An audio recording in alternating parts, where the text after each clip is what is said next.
આણંદના ભાજપના સાંસદ મિતેશ પટેલના એક નિવેદનને લઈને રાજકીય વિવાદ ગરમાયો છે। આંકલાવ વિસ્તારમાં ચૂંટણી સભા દરમિયાન જાહેર મંચ પરથી આપવામાં આવેલા તેમના નિવેદન સામે કોંગ્રેસે કડક વિરોધ નોંધાવ્યો છે અને તેને આદર્શ આચાર સંહિતાનો ભંગ ગણાવ્યો છે। વિષય ત્યારે ઉછળ્યો જ્યારે નાયબ મુખ્યપ્રધાન હર્ષ સંઘવીની હાજરીમાં મિતેશ પટેલે કહ્યું કે જો જિલ્લા પંચાયત અથવા તાલુકા પંચાયતની એક પણ બેઠક કોંગ્રેસ જીતશે તો તે વિસ્તારને વિકાસ માટે ગ્રાન્ટ આપવામાં નહીં આવે। કોંગ્રેસે આ નિવેદનને મતદારોને પ્રભાવિત કરવાનો પ્રયાસ અને ચૂંટણી આચાર સંહિતાનો ભંગ ગણાવ્યો છે। કોંગ્રેસના ઉપપ્રમુખ વિજય દવે આ મામલે ચૂંટણી પંચમાં ફરિયાદ નોંધાવી છે અને સાંસદ સામે કાર્યવાહી કરવાની માંગ કરી છે। કોંગ્રેસનું કહેવું છે કે જાહેર મંચ પરથી આવા નિવેદનો લોકશાહી અને ચૂંટણી પ્રક્રિયા માટે ગંભીર છે। વિવાદ વધતા મિતેશ પટેલે બાદમાં સ્પષ્ટતા પણ કરી હતી। તેમનો દાવો છે કે ભૂતકાળમાં કોંગ્રેસે પણ ભાજપના સભ્યો સાથે આવું જ વર્તન કર્યું હતું અને 5 વર્ષ સુધી ગ્રાન્ટ ફાળવી નહોતી। તેમણે કહ્યું કે તેમનું નિવેદન તે સંદર્ભમાં હતું, જો કે કોંગ્રેસે આ સ્પષ્ટતા ફગાવી દીધી છે અને મામલો હવે ચૂંટણી પંચ સુધી પહોંચતા જ રાજકીય તાપમાન વધી શકે એમ છે। હવે નજર ચૂંટણી પંચના નિર્ણય પર છે। આ નિવેદન આચાર સંહિતાનો ભંગ ગણાશે કે નહીં તો એમને વોશ આઉટ કરીશું, પણ જો કદાચ એકાદ પણ જીત્યો ને એને આપણે 1 પણ રૂપિયાની ગ્રાન્ટ નહીં આપીએ। હું તમને અહીંયાથી કહું છું કે 1 પણ રૂપિયાની આપણે ગ્રાન્ટ નહીં આપીએ। આપણે એ રીતનું આંકડાઓ બનાવવાનું છે કે આપણે 2027માં ભારતીય જનતા પાર્ટીના વિધાનસભામાં આપણો ઉમેદવાર જીતશે અને ત્યાં આગળ આપણે મોકલીશું અને આંકડા મત વિસ્તારમાં અત્યાર સુધીના જેટલા કામો નથી થયા બધા કામો કરીશું। ગુજરાતમાં સ્થાનિક સ્વરાજની ચૂંટણીઓમાં આણંદના સાંસદ ભાજપાના જે રીતે જાહેર સભાની અંદર આંકલાવ ખાતે જે રીતે ધાક ધમકી ભર્યું આખું એમનું પ્રવચન કર્યું કે તમે જો ભાજપના ઉમેદવારને નહીં જીતાડો તો તમને ગ્રાન્ટ નહીં ફાળવવામાં આવે।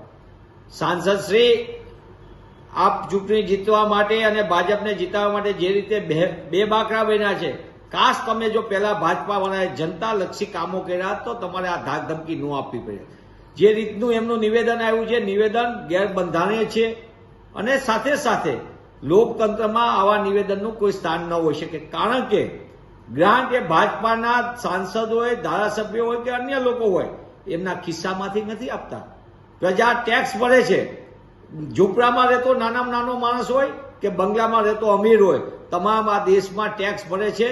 એ સીધો હોય, પ્રત્યક્ષ અથવા પરોક્ષ રીતે સીધો કરવેરામાં આવે છે અને એના નાણામાંથી આ ગ્રાન્ટ આવે છે પ્રજાલક્ષી।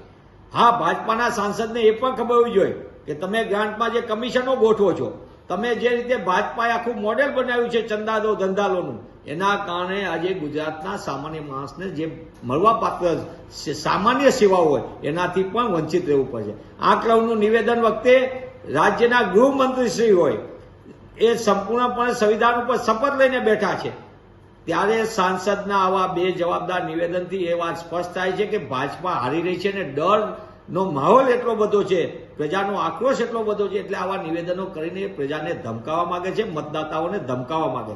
ત્યાં ઇલેક્શન કમિશનની સીધી જવાબદારી બને છે, ફ્રી એન્ડ ફેર ઇલેક્શન કરવા માટે એની જવાબદારી બને છે કે તેમને તાત્કાલિકપણે આ બાબતને સંજ્ઞાન લઈ અને આંકલાવ સહિતના મતદાતાઓમાં ડર પેદા કરવા માટે તેમનું જે નિવેદન છે એ નિવેદનની સામે તાત્કાલિકપણે સાંસદ સામે ગુનો દાખલ કરવો જોઈએ અને પગલાં ભરાવવા જોઈએ। ભાજપાના નેતાઓમાં થોડી પણ શરમ હોય અને રાજ્યના ગૃહમંત્રીશ્રીને પણ એમ લાગતું હોય કે આ નિવેદન ખોટું છે તો તેમને તાત્કાલિકપણે ગુજરાતની જનતાને કહેવું જોઈએ કે અમારી નીતિ ને નિયત હકીકતમાં સાંસદ કે એવી જ છે ભાજપાની કે એ કંઈક જુદું વિચારે છે। આનો જવાબ પણ ગુજરાત અને ગુજરાતીઓ માંગી રહ્યા છે।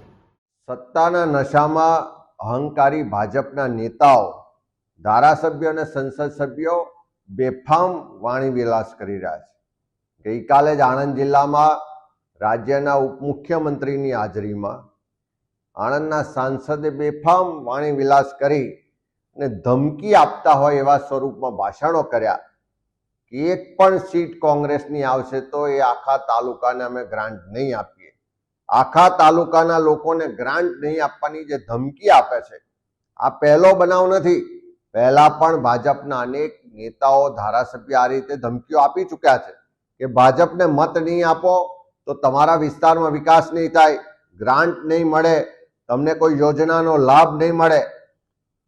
એ નેતાઓને કહેવા માંગીએ છીએ કે પ્રજાએ મત આપ્યા એટલા માટે ચૂંટાયા છો, પ્રજાના પડસેવાના ટેક્સના પૈસામાંથી પગાર લો છો, પ્રજાના પડસેવાના પૈસામાંથી રાજ્ય સરકારનું બજેટ બને છે અને એ બજેટમાંથી આ વિવિધ વિકાસની ગ્રાન્ટો આવે છે.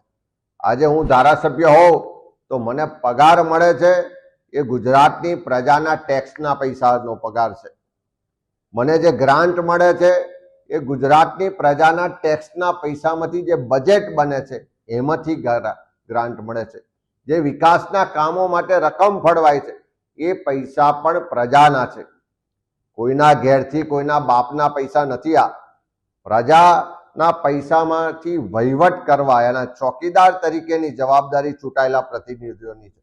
ત્યારે ત્યાં આણંદના સાંસદ વાણીવિલાસ કરે કે આંકલાવ તાલુકામાં ભારતીય જનતા પાર્ટીની સીટ આવશે એટલે બાકીના લોકોને ગ્રાન્ટ નહીં આપીએ.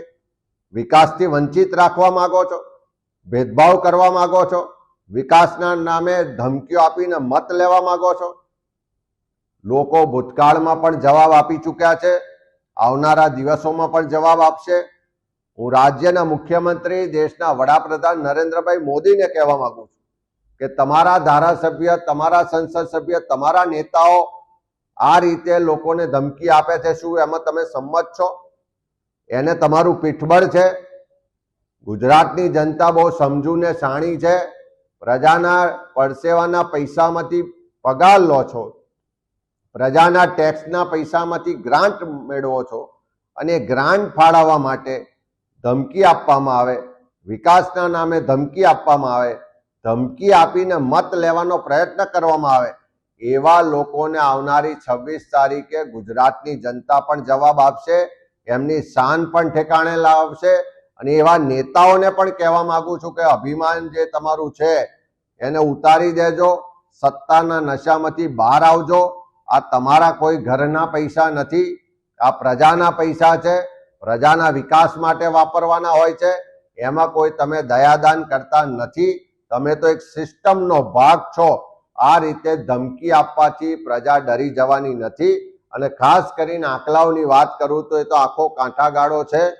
ત્યાંના લોકો કદાચ આર્થિક રીતે એટલા સક્ષમ નહીં હોય પણ રાજકીય કોઠા સૂદ ધરાવનારા લોકો છે. તમારી આવી પોકળ ધમકીઓ, આવા પોકળ ભાષણોથી કોઈ ડરે એવા નથી.